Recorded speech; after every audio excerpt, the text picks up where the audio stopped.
Russia has made a significant move. Around 50,000 troops are redeployed. They moved from the Kursk region. Their destination is near Kharkiv. This signals a potential new offensive. It is a major escalation. The world watches these developments closely. Ukraine is bracing for impact. The strategic landscape is shifting. This marks a critical juncture. Kharkiv holds immense strategic importance. It is Ukraine's second-largest city. Before the war, over 1 million lived there. It lies just 30 kilometers from Russia. Western sources call it a fortress city. It stands as a symbol of resistance. For Russia, it is a key military objective. The battle for Kharkiv is intensifying. Its control could shape the war. The city's fate hangs precariously. Recent reports show Russian gains. These advances are near Kharkiv. Russian forces captured Kamenka localities. This occurred in late April 2025. Russia's elite airborne forces are present. The VDV previously counterattacked in Kursk. Their presence indicates offensive plans. Pressure is building on Ukrainian defenses. The situation remains fluid and dangerous. Ukraine is preparing for further assaults. Ukrainian military officials are concerned.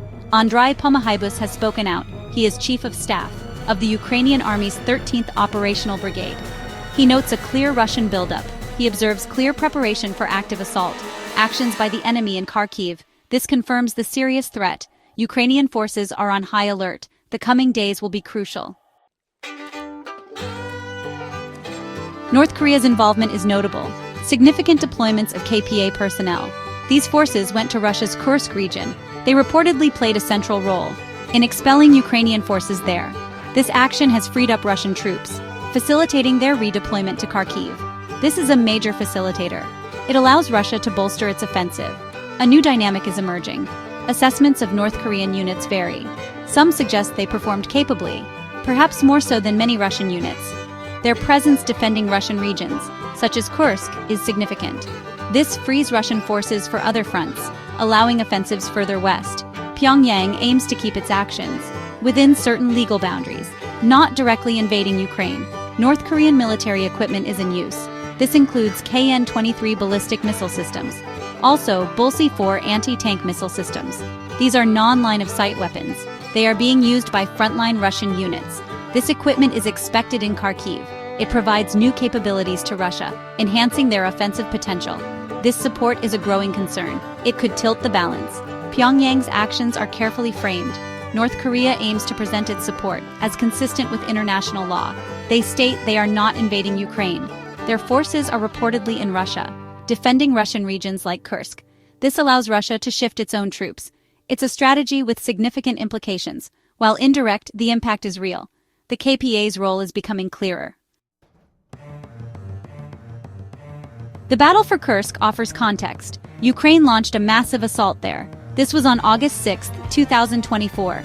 Initially, Ukrainian forces gained territory. However, analysts view it differently now. It became a disastrous turning point, resulting in extreme losses for Ukraine. The isolation of its contingent proved costly, a harsh lesson in modern warfare. This experience shapes current strategies. Ukraine faced severe challenges in Kursk. Its contingent became isolated. They had limited air defense. This contributed to significant casualties. A Ukrainian Army Leopard 2A6 was destroyed. This happened in September 2024. The engagement was a serious setback, reinforcing the difficulties of such operations. The Kursk campaign was a bitter pill. It highlights the brutal nature of this war. The losses in Kursk were substantial. The Ukrainian army suffered greatly. Elite units were among those depleted. The reinforcement of Kursk by North Koreans has further complicated the situation. This is expected to contribute to Russian advances on other front lines against a now significantly more depleted Ukrainian army. The pressure is immense. Ukraine faces a formidable challenge.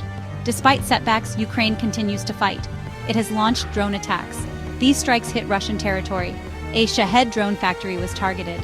This factory is 1,200 kilometers from Ukraine. A Russian rocket plant in Tula was also hit for the third time. In May 2025, showing persistence, these actions demonstrate Ukraine's resolve and its capacity to adapt. The Russian offensive's impact is unfolding. Russia is expected to escalate gradually. A steady increase in assaults is likely, across a broad area of operations. This aims to stretch Ukraine's defenses and to test for any weaknesses, rather than a massive single offensive. This approach reflects force quality limits. Russia may lack capacity for rapid maneuvers. A war of attrition seems likely. Potential Russian targets are being watched. Kharkiv city remains a primary objective. The city of Sumy is also vulnerable. However, resources may be too thin. For a full-scale attack on cities, Russia might focus on surrounding areas to consolidate gains and pressure Ukraine. This could create a buffer zone or lay groundwork for future assaults. The strategy appears to be incremental. President Putin is employing a wider strategy. He is leveraging long-range strikes. These target Ukrainian cities and morale. 7 of the war's largest strikes have occurred since January 2025. Aggressive rhetorical campaigns continue.